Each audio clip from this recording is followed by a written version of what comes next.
guys. Okay, so you see here that it says Pocahontas, in quote, saves Captain John Smith. First of all, use the word captain. Let's talk about that for a second. Whenever you see the word captain mentioned in early English colonial writing, they're not talking about a ship captain. They're just talking about a militia slash, mercenary role within the community. So you're going to read about these captains from time to time, and that just means like someone of military training at that point. But you'll notice in quote, save. So one of the things we know from John Smith's biography is that he likes to talk about being saved by pretty women, right? And so he talks about an encounter where he's taken prisoner and he's brought before the central king of all these people, who he calls the Powhatan people, and the central king's name is Powhatan. And he says he's brought into this kind of like chamber, and they're getting ready to smash his head on a rock when the princess, and she was a princess, intercedes on his behalf, thus saving his life. And from then on, he's able to negotiate with the Native Americans until he sets himself on fire. So that's pretty accurate, except for the fact that it seems, and again, we can't be absolutely certain because the Algonquin and Pamunkey Indians did not keep like written records. But from what we know about their tribal behavior, this is actually like an initiation rite. Kind of think of it like getting, brought into a fraternity. And because of this sort of death and rebirth, this ceremonial death, Powhatan is now going to consider John Smith a sort of subsidiary of his tribe. So this is kind of like bringing him into the tribe, so to speak. And so Pocahontas will learn English. Very bright young lady. She is going to be Powhatan's favorite by all accounts, and she's his diplomat. She's the ambassador to the Jamestown settlement. And so the real reason it seems that Smith is gone through this sort of almost death scenario is to show Smith that his life and the life of the English people at Jamestown are at any point at risk. Like Powhatan could just kill them at any point. So it's kind of like saying, okay, you guys, you're accepted into my inferior tribes and welcome. Now, this picture of, Pocahontas, and you can see she's sort of dressed out in Elizabethan attire. It's an actual picture of her from when she went to England. And we'll get to that a little bit more in a minute. So one of the things that's important to remember about Jamestown is that for 50 years, very few people were attracted to it, initially. Very, very slow coming to America.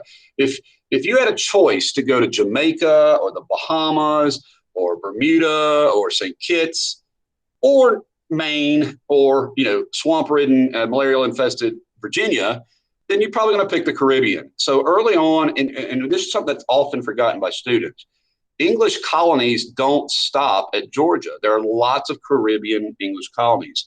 Hamilton, the musical, has made at least a resurgence of the idea that here's an English colonist in the Caribbean, down in the Lesser Antilles, who's an immigrant from that point. So, again, lots of English people are going to go down here to the parts that Spain hasn't taken over yet, the Lesser Antilles. Now, I've got another excerpt, and you should see that John Smith is calling Virginia also New England, and that's based on the same tradition of like New Spain or New Granada down in South. So he says here, and this is a really useful article to read from John Smith. He says, "My purpose is not to take kids from their parents or men from their wives." See, keep in mind, early on, the only people migrating to Virginia were sort of either second-born sons or poor kids who were booking passage in exchange for labor. And so he's not able to attract people. This is a major problem for the English, is they're not attracting the kind of people that are needed to set up a colony. He says, I'm not trying to take servants from their masters, only those that can be spared. So in other words, I'm not trying to drain the population of England's skilled workers.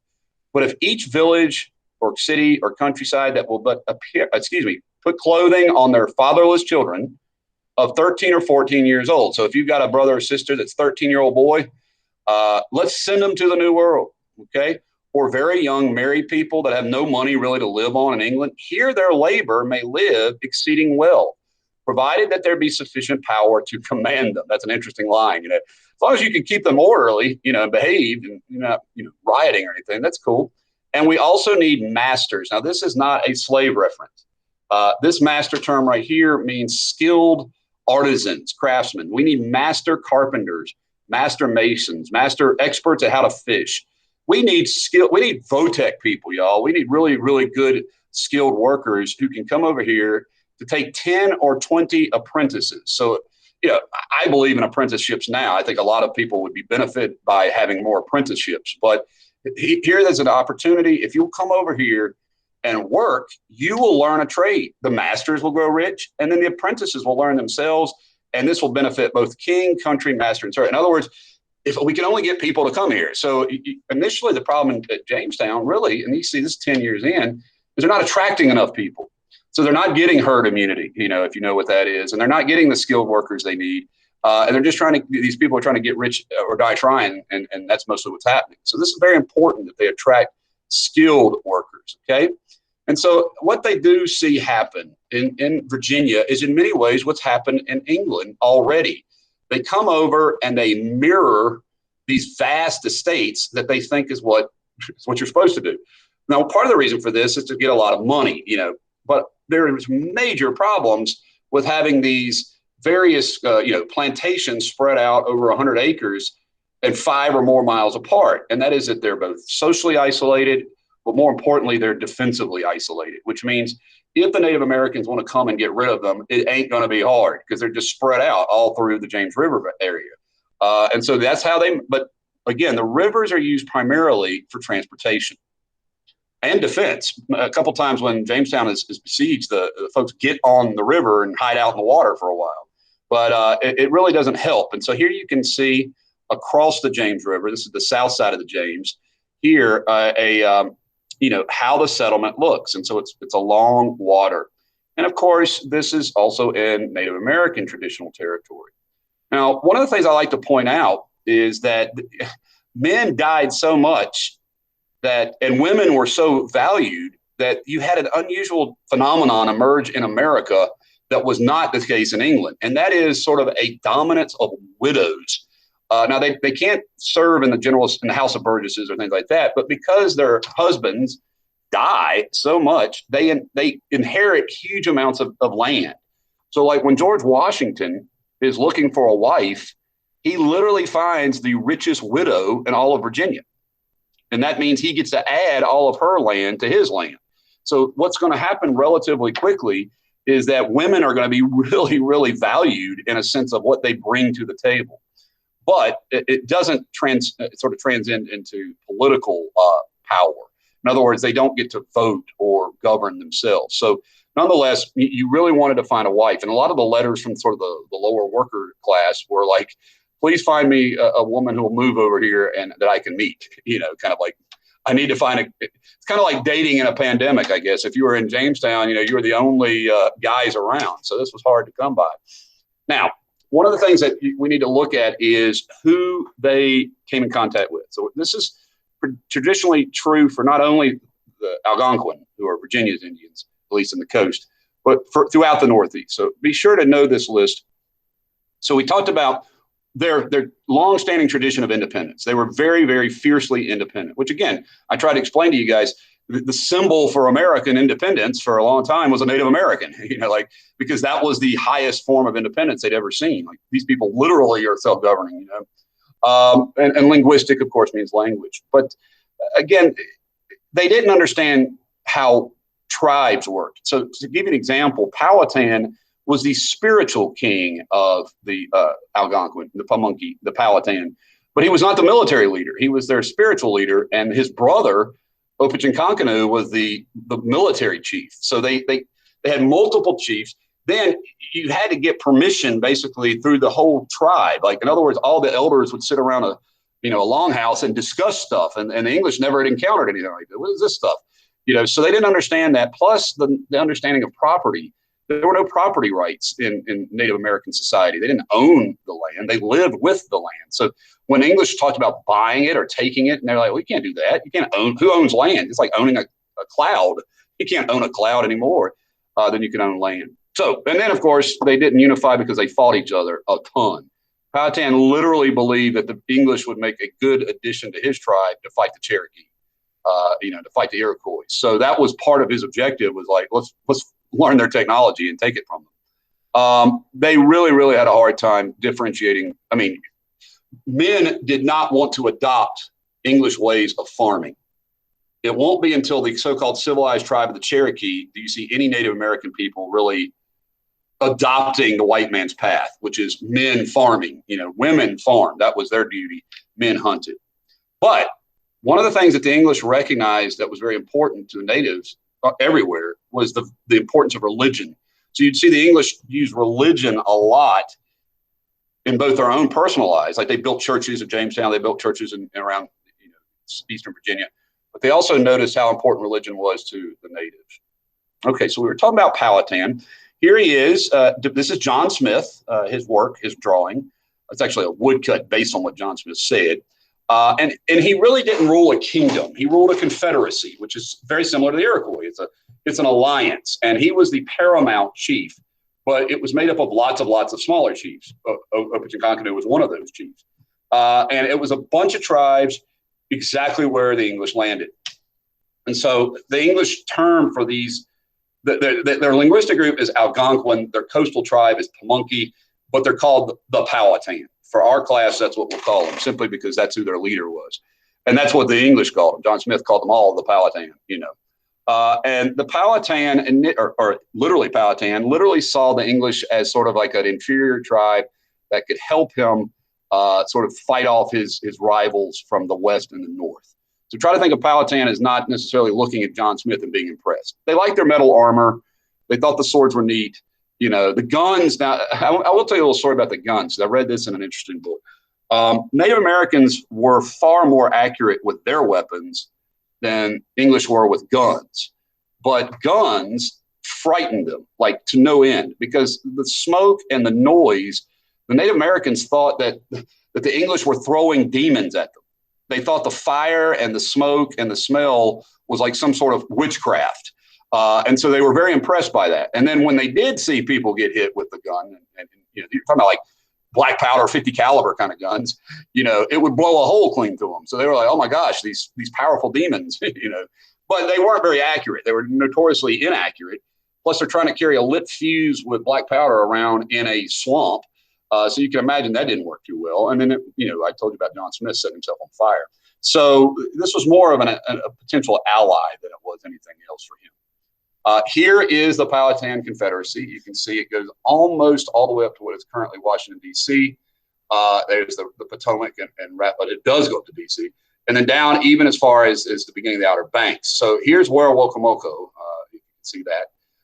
And here's Jamestown. So Jamestown was right in the heart of it. So we know that these natives could watch the English and kind of marvel at their stupidity for a while, But then, after Pocahontas made a really kind gesture, she and John Smith met, and she brought to the English this kind of stuff. So this is what a Native American diet mostly consisted of. These folks were super healthy. I mean, they're talking about lean venison. If you wanted to pick a diet to live off of in contemporary days, I've heard of the paleo diet and stuff, but I've never heard of the Powhatan diet, but it would probably be pretty good. Like in other words, it was rich carbohydrates as far as, vitamins, vegetable matter, melons, and then fish and stuff like that. So it worked well. And they did provide some to the English during the starving time. And that was enough to help them get through. But John Smith, like many others, misunderstood that this was not enough to spare large amounts. So they weren't going to be able to continuously trade this stuff and keep the English fed. So as the natives sort of winter stores, like the places where they kept their food for the winter, would get raided by the English. The English would go around and raid them and take their food. And they got really mad about that, as you can imagine. And this continued through the first couple of years. And really, after a while, they were like, okay, that's enough. So most Virginian historians think that the first Powhatan War was meant to sort of push the English back into their place. And I put in quotes, into their place, which means get back down on the peninsula and stop messing with our stuff. All right. And so this is when Lord Delaware arrives, right in the heart of this. Now, Smith has burned himself and has had to go back to England. And if conditions by 1610 have gotten so bad that the Jamestown settlers pack up and get ready to sail away. Like they're literally going to abandon the whole experiment. And that's when this English governor, who's not there on behalf simply of the Virginia Company, but also as a representative of the Crown, arrives and says, turn around and go back, and you've been getting ripped off, and we're going to fix this problem. So Delaware changes the nature of the settlement at Jamestown. He puts it firmly on a military standing. Now, John Smith had already started, those who do not work, do not eat. Remember that part? But Delaware is going to take it further, and he is basically going to adopt what we learned earlier were called the Irish tactics, which is we're not going to work with these people. We're going to, take from them and drive them away. And so this is where you start to see like general warfare against the Powhatan by the English, and vice versa. I mean, they're full-scale fighting now. So the frontier settlements are in rough shape. And so, again, here's Smith commenting on, the fact that they operate. Here's Smith, the ceremony by Smith's account, him getting ready to get killed. Here's all the natives sitting around, and there's Powhatan watching over it. So 1614, you see a change. And the reason for the change is that Powhatan sends Pocahontas again to Jamestown to try to negotiate, and they take her hostage. So she's a prisoner. And while she's a prisoner at Jamestown, she meets a young Englishman named John Rolfe, and she falls in love with him by all accounts. Now, again, she was not in any way romantically connected to John Smith, but it seems that this relationship works, and she becomes a Christian. Okay, so she adopts Christianity. She adopts an English name, Rebecca, and she becomes, for all lack of a better word, an English settler with the people at Jamestown. This breaks Powhatan's heart. It just kills him because this was his favorite child. He tries to bargain to get her back, and they won't give her back initially. Finally, they do this peace treaty, and she stays at Jamestown. And so for 8 years, Powhatan kind of just retreats back. And so when he dies in 1622, his brother becomes the paramount chief. And his brother, now for our class, not to be messed up, but we're going to just call this guy Opie because it's too much of a mouthful to try to say every time you say it. But Opechancanough or Opechekana, and I've had different Virginia historians pronounce it different ways, but we're going to call him Opie, all right, for the sake of this class. And he is a bad A fighter. He's a tough guy, right? And he would prefer to fight rather than settle.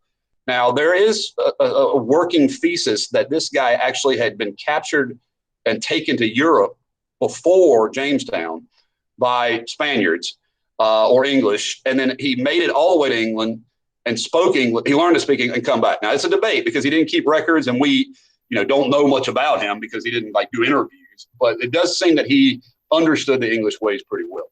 So he is like, well, forget this. We're gonna eliminate the English altogether, and he kills hundreds of English people. Okay. Hundreds of English people are killed in the Second Powhatan War. And really, guys, this is the one in which, had it not been for a Native American warning the English that this was getting ready to attack, they could have all been killed because this is like you saw the position of them up on the river. They surrounded them. And then here's this guy who's a brother of Chief Powhatan, literally taking up a military to wipe them out. Okay. And at this point, Virginia Company recognized, we're not going to get along with these people. And the Powhatan, we're not going to, the Powhatan people are not going to get along. So this is where you have a total war waged between the two groups. All right. And if you can see here, the Virginia Company itself says perpetual war until they cease to be a people kind of thing. So drive them away. And this is a 20-year period war. Now the English continue to come. And keep in mind that, Native Americans, the rumor that I've read, the theory I've had is that by the time the English start doing this, they stop having children, or they only have one child because that's all they can carry when they're running. So there's a lot of change that takes place here because this is a period where the balance of power tips to the English during the second period. And so the 1622 massacre, I would definitely watch the video on this. Literally, and I really am fascinated by this picture because it looks like in a kind of Renaissance era picture, and it's Native Americans slaughtering farmers and stuff. And it was a brutal conflict. One thing I want to point out about the Algonquin Indians or the Pamunkey, you look here, you might see a Mohawk, right? Maybe you're familiar with the Mohawk. And I have read that the Mohawk was a cut in the hairstyle to make it easier for your enemy to scalp you. So in other words, like scalping was rare. It was like an honorable death, kind of like, a special kind of death. But they wore their hair long on one side and mohawked in the middle, so that when I wanted to scalp you, I just cut here and then pull it off, kind of thing. So that's kind of an interesting cultural statement by these folks with their hair. Anyway, by the end of the second Anglo-Powhatan War, the Indians are defeated again. Opechancanough was shot as a prisoner, and that ends the Powhatan Wars. This is the end of the end of the conflict, direct conflict between English and the people on the James River. Tragically, they're forced out. And the book uses an interesting sort of mechanism to describe it. It's the 3 Ds, and that is they do die from disease, just as really as bad as conflict with Spain. They're not organized well, and otherwise, until they finally unify, like the Iroquois, they're not going to be that strong. And then they're disposable, meaning since they're not going to make good labor, and they're not going to provide enough food, then they just need to get out of the way. They're kind of like superfluous, wasteful people in the way, is the way the English saw them. So they're pushed westward. That, of course, accelerates conflict with the other Indians in Virginia, which we'll talk about our Indians, meaning the Indians of Pennsylvania County, tomorrow. But nonetheless, this 1646 treaty defined the barrier basically to what we call today the Piedmont, our territory. So from Halifax County to today, west was Indian territory. So when we read the colonial English talking about the West, they're talking about like Blacksburg, Roanoke. That's the West for them. The West was still the Appalachian Mountains. But that was, so from Richmond east was all English territory under this treaty. And that made life a lot simpler for them. Okay. So again, and by the way, the word demographic, if you're not familiar with it, is the study of populations. So if you're studying demographics, you're studying people in groups. I do a lot of demography with AP government because we study like voting patterns by groups and things like that. So what majorly changed? So I said I wouldn't talk about our Indians until tomorrow, but I can make a mention of it now. Most people don't realize that the Native Americans of Pennsylvania County at the time of contact were Sioux Indians. Now, Sioux is a language group. The Occaneechi and the Saponi and the Tutelo were Sioux Indians. And so when the Powhatan Indians, the Algonquin-speaking Pamunkey Indians are pushed westward, they slam into the Sioux-speaking Indians, who slam into the Cherokees. So what happens is a lot of these tribes leave Virginia and go to Canada. Well, Canada, it's Canada. It's not that great to live. So they'll move from Canada down into the Great Plains, or they'll run into each other again. So whenever your English people or other people move westward, they slam into some Native American group, thus exacerbating conflict, speeding up tensions. And it's very similar in history to what happened in Rome, when Genghis Khan and his buddies, pushed westward and slammed into the Germans, the Germanic tribes, the Vandals, the Goths, and the Ostrogoths, and they went westward and slammed in the Roman Empire. So, this is the nature of conflict as people expand. Lots of diseases meant people, if they wanted to continue to be a tribe, they had to merge. They had to merge with other tribes. Otherwise, they would cease to be a group. Sadly, two of the things that Native Americans bought the most, this is also true in Africa, by the way, is alcohol and guns, which both sped up their decline. And for whatever reason, Native Americans have had a quite difficult history, I don't want to say as a group, but certainly lots of people with alcoholism. And so that's a major issue. And they would sell them or trade them alcohol that was really, really high proof in order to get them drunk, I guess you'd say. And then guns sped up the death. So eventually people moved away from the East Coast altogether, and that led to new powers temporarily. But in the end, it's the story of the Native American is a long-standing tragic history, in terms of encounters with Europeans. So I would know these, and then let's move on. So I was talking about this guy. Now, this picture, I use it because it's the picture we have of him. But man, this guy wasn't like 60 years old and dressed in balloon breeches. But nonetheless, this is a woodcut of John Rolfe. Now, Rolfe was married to Pocahontas. We know that. They had the first Anglo-Indian baby together. and they were an interesting company, pair. But what we really study Rolfe for more is his role as a scientist, his role as a botanist, and that is because he brought with him seeds of Spanish tobacco. And Spain had laws against taking their tobacco out of New Spain territory, but he brought it and he hybridized it, with native tobacco, and it produced a very special thing. Oh, that's a terrible picture of it. Let's get rid of it. Anyway, I'll make a new picture of it. I don't know why I kept that picture.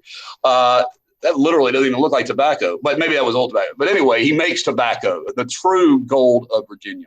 So if you know anything about the bright leaf tobacco of Virginia, it is a rare and special form of tobacco. Now, I'm not here to sell you on the merits of tobacco use. I warn you against that. But Virginia's entire economy will be based on this. And I mean, literally, this is the prosperity of Virginia at its core. And so tobacco in Virginia is fundamental to its history as, gold was to Cortez. So this is the bright leaf, which only grows here and a little bit of northern North Carolina. This is not the burley tobacco that's used for pipes and stuff like that. But initially, bright leaf tobacco will be used in pipes and chew, but no cigarettes. That's not a thing back then. Cigars emerge, but it's so delightful for the user, at least it was. I don't want to sell you on it again. That demand for this stuff in England skyrockets. Now, you don't have to know all these statistics, but keep in mind, people are still dying from the Anglo-Powhatan War, right? Yet in 4 years, their output triples, and they're planting tobacco literally everywhere. So Jamestown's a fort. They're growing tobacco in the fort. They're growing tobacco in the streets. Anywhere where there's dirt that can get tobacco planted in it, they're planting it because it's so valuable, because demand skyrockets. So in 10 years, they go from producing 20,000 pounds, which is 10 tons, to 1.5 million pounds. So, that just tells you that's pretty much all they're doing. As soon as they figure out they're not gold, then it's the golden leaf, that's going to make the money. And so when you think about here in Danville, which at one time was the world's largest tobacco market, WBTM, world's best tobacco market, this was the home of the tobacco industry, but it started in the Chesapeake. And it just spreads westward as anywhere where tobacco can be planted. And so really, tobacco is called a poor man's crop. And it's not because poor people do it necessarily, but poor people could do it. Pretty much you just, with some smart, planting, you could grow it almost anywhere in Virginia and it would pop up. Sugar takes years to grow, lots of preparation. And so it's very capital intensive. Tobacco's not, tobacco grow pretty easily. So what they did, stupidly, is they didn't rotate their soil. They just planted it everywhere. And if you know anything about tobacco, it's a leaching produce. It uses a lot of nutrients. So if you keep planting tobacco in the same spot, it kills the soil, takes all the good stuff out of it. And that's what they did. They did way too much of it. So they had to keep moving westward. Now, eventually the soil, if you fertilize it, can get back to being healthy. But they're going to produce so much of it that in the 10 years after it, the price drops dramatically because of overproduction. Literally, they grew too much of it. And so the only people who are able to break even are the people who grow enormous amounts of tobacco. You understand? Like thousands and thousands of pounds, huge number of acreage. Well, that means only rich people because they're the ones who have all that land. Okay. And that becomes a real problem for the English, as we'll see later. Okay. So I guess I gave away the story here, but overproduction. Keep in mind, in Pennsylvania County, we used to use tobacco as money. Didn't have money, no English money in Pennsylvania County. So you exchange goods and services for tobacco, literally. Now, I don't mean like here's a tobacco leaf. I mean like here's 50 pounds or here's a barrel or what you would trade for, stores of tobacco. But that was your currency, like a tobacco note. So it was that common. And so what it meant was finally Virginia could be solvent economically. People could make enough money to stay here. And so that meant things kind of calmed down. So think end of the Powhatan Wars, productivity of tobacco, life settling, okay? And this will be the way Virginia's economy works, all right? But I just mentioned that, it leads to some historians have called soil butchery or land butchery. It's so much destruction of nutrients of the soil that you had to continue moving westward. And that meant you had to be able to buy or acquire more land. It meant you sped up conflict with the natives. So it also meant poor people tended to settle in the outskirts of the frontier, which is places like Pennsylvania County, although that wasn't a county in the 1600s. Now, here's why having a single cash crop is never a good idea. Because if the value of the good declines or demand declines, then your entire region's economy collapses. So the example I would give you is the 1-2 punch Danville got, Pennsylvania County got, when we had a massive tobacco lawsuit and Americans became aware that tobacco was carcinogenic. So that meant demand for tobacco shrunk, right? Pennsylvania County in America.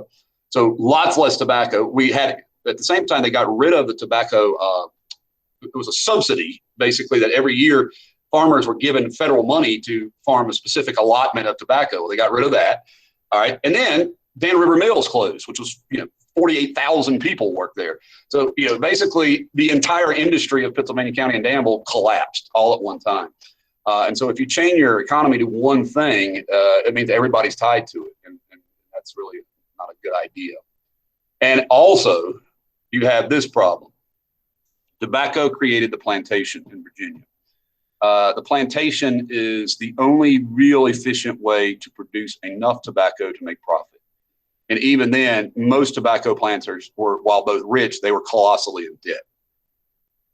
The best value they had ultimately became their labor supply. Now, initially, Native Americans were going to be tried to do this. They didn't work out. So the next thing that was used is not African slaves, like many people think, but rather poor white people. So we're going to talk about indentured servitude as we go further. But today we'll stick to the fact that tobacco created a big demand for labor. If you've ever worked in the tobacco fields, it takes a long time to pull a full, tobacco plant. All right, it's got multiple pullings, and it is not pleasant. If you've ever done ground leaves, it's really not fun. It's hard work. And so this is what tobacco needed. Now the work is labor intensive. The planting and growing of it's not that complicated, but nonetheless, it was a really difficult work. Now I want to, steer into a different point for a minute, but 1619 is one of those dates you need to memorize. So we're going to get to 1620 a little bit later in the week, and that's New England. That's the founding of, that's the Mayflower, it's Plymouth. But here in Virginia, 1619 is massive, and we had the 400th anniversary of this event just last year. So two things happened in 1619, two things that are absolutely essential for the state's future, for the Commonwealth's future, and really for America's future. So the first, let's start with the sort of positive. The first is the creation of a governing parliament for Virginia, a self-governing body. A burgess is nothing more than the English word for townsperson or middle-class person. In France, these are the bourgeoisie. In Germany, these are the burghers. So the house of burgesses, the house of middle-class landowners, the house of important people.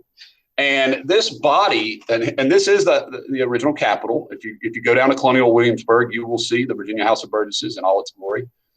Today, by the way, we don't. So that the House of Burgesses is considered the longest governing body in Western hemisphere. So in other words, this thing is considered still going on, and that is because the name changes, but it's absorbed into the Virginia Constitution as the Virginia House of Delegates. So if you've heard of the House of Delegates, that's this thing grown up, So the House of Burgesses are now half of our General Assembly, the other half being the Senate, which was a term, that was adopted later too from Rome. So the House of Burgesses was created to do what the House of Commons does in England here in America. So basically, it was a group of landed people who said, we're going to decide on the rules to govern this colony. Now, obviously, the trade laws of England, the military rules of England still apply to us, but we're going to govern ourselves locally. And this really was sort of local in a sense that they would pick the important planners. So like Thomas Jefferson was a member of this. George Washington was a member of this. Patrick Henry was a member of this. So the important planters would be in the House of Burgesses, and they would make decisions governing all kinds of things like tax policy, most importantly, but also laws governing, when you could do stuff or with whom you could treat. So this is like a local government. And that would control particularly, making militia colonels and stuff like that. Now, by the 1700s, they even passed laws over the people themselves. So in other words, this became the governing body to some degree of Virginia. Okay. Now on the upper house, so to speak, was the council, they called it. And the council was selected by a governor who was from England. So the governor of the colony, that's what these are, they're colonies. The governor of the colony was an Englishman, usually some noble who the king owed money to or something, and he would have picked the people in Virginia who were pro him or pro monarchy. But the House of Burgesses regularly were not necessarily pro him. In fact, they controlled his salary. So if they didn't like him, they wouldn't pay him. And many of the governors complained a lot about not getting paid. But these were sometimes called, although I think it's incorrect, Cavaliers. Now, the Cavaliers, one of the great ironies of history is that these landowners who supported the king in England became known as Cavaliers, right? So, UVA, in all its wisdom, decided to, when they're picking a team mascot, to pick a character from history who hated the monarchy, right? No, they didn't. They picked somebody who loved the monarchy, right? So Thomas Jefferson was not a Cavalier. He despised the King of England. He despised the monarchy, yet his university has that mascot. Thus showing why you should go to Tech instead of UVA. No, just kidding, really. But the point is that these were lords sort of in America. Now, they weren't formally lords. They weren't called dukes or barons or counts or anything like that. But they were really, really rich men, typically granted estates by the king, who were loyal to the king and the governor, these sort of Cavaliers.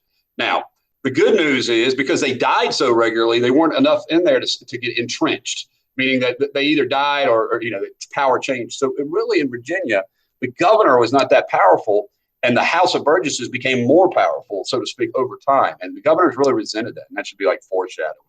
Okay, so James I, King James. So this is after the death of Queen Elizabeth. And he despised tobacco. He wouldn't allow his courtiers to use it at court. But here that's what's making the colony valuable. And he really hated the idea of the House of Burgesses, but he didn't outlaw it initially. He did, though, say, we're not going to let this Virginia company keep killing my people. And so he took away their charter. They weren't able to make much money beforehand anyway. And he made Virginia what we call a royal colony, which means under the authority, the direct authority. So he didn't really recognize the House of Burgesses as having any legitimate authority, but he didn't send troops to kill them or anything like that. So the Virginians accepted the House of Burgesses, even if he didn't. So I would definitely know that there was antagonism or conflict right away between the king and their governing body, this local body. Because the idea is that James I wanted to be an absolute monarch. Don't forget that. But he had so much problem with Parliament, he couldn't really fix that problem anyway. So now the theory is the colonies under the king's direct control. But again, James and his son Charles are going through so much conflict in England over religious beliefs that they don't pay as much attention to Virginia. Thank goodness for us. Okay, so here is the other issue of 1619, and it is, I think, rather important. Now, the governor got in trouble earlier last year, not necessarily just because of appearing in blackface, although that is something that I don't understand why any human does that in general. I don't find it that funny. But nonetheless, that wasn't what got him in trouble. He said that slavery didn't really start in 1619. And I think it's probably because some advisor who studies history a lot said that, but this is the debate. And so let me try to explain it to you. We know that the first Africans in the English colony were in 1619. Okay. They were brought on what appears to be a Dutch ship that was intending to use them to sell for slaves. Okay. But England had no laws creating slaves in their colonies. So in other words, there was no slavery statutes, nothing regarding slavery. And the English didn't really like slavery, based on what I've read in 1619. So when this Dutch ship was lost, and what they decided was, we'll trade you these Africans in exchange for food and supplies. And the English were like, okay. So they did, acquire these Africans. Now, why do I say they're not slaves? This is where the story gets tricky. So at the time, in 1619, there was no slavery in America, in English America. So it is probable that these first Africans, while they were here against their will, I am not discounting that. They were definitely captives. But it seems pretty clear that they were ultimately released, probably after 7 years, if they survived. So perhaps they were slaves, but it seems like that's more like an indentured servant contract, because indentured servants had 7-year contracts. 7 to 14 years at the worst cases. So what it seems to be likely, and the reason we know this because there's a fellow named Anthony Johnson, who's sometimes called Anthony the Planner, and he was an African American. He was an African who was on this ship and later owned a huge plantation, or a relatively big plantation in Virginia. Now, ultimately, Virginia is going to pass laws that take away his plantation. But this man actually owned slaves who was an original African on the ship. But we're not absolutely sure. And one of the reasons we're not sure is that there were no laws regarding these people. We don't really know. I think the English probably didn't really know what to do. So they just said, okay, you can stay once you're free. And so I like to look at this moment as a moment of possibility where the English, it seems, didn't have laws preventing black people from owning land, didn't have laws preventing black people from getting married and having children and leaving the succession to their kids. So even though these Africans may have arrived here as captives, I believe that initially they had an opportunity after their captivity. That unfortunately does not last. However, the 1600s, it's not really a major issue. And the reason it's not an issue until the 1700s is that there was plenty of work from white people. So in other words, if you wanted to get work on your tobacco farm, you just paid for a white person to do it, a very poor white person to come over here. But nonetheless, we do know that the first Africans to arrive in Virginia and probably in the English New World were in 1619. And if you call them slaves on a quiz, I'm not going to say you're wrong. I'm not going to say that's incorrect. I'm just saying that there is a debate about were they slaves or were they servants, in a sense that they ultimately became independent. And I don't say that to downplay the role of slavery. I mean, ultimately, slavery is the product of this. But initially, that was grounds for debate. And as you can see here, the black population of Virginia was relatively small, like really small, comparably to the white population. But then something happens. And so we'll get to what happens in a later lesson.